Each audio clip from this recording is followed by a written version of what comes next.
grabe. Yung sacrifices mo sa akin na grabe worth it na ingatan yung sarili kasi naramdaman ko yung real love tapos coming from you. Walang hinihintay na kapalit.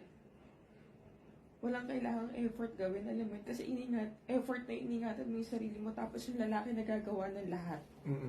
Alam mo yun. So, sobrang worth it na ingatan ng babae yung sarili niya.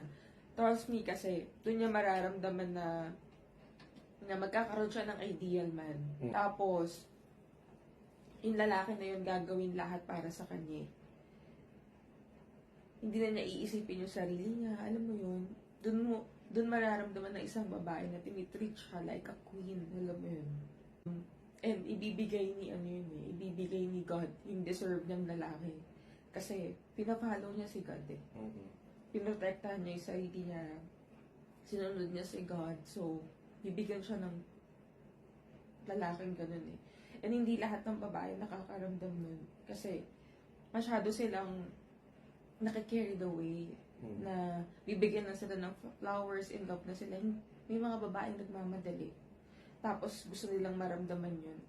Kailangan matuto ka talagang maghintay. Maniwala ka na ibibigay sa'yo yung tamang lalaki. Ingatan mo yung sarili mo. Gamitin mo yung brain mo. Self-control lang. Ingatan mo lang yung sarili mo. And you will be rewarded. Oo, grabe yung reward. Hindi ko na siya ma-explain eh.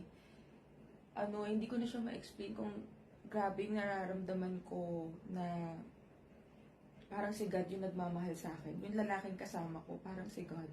Kasi di ba si God lang yung para sa akin makakapagbigay ng talagang real love sa'yo.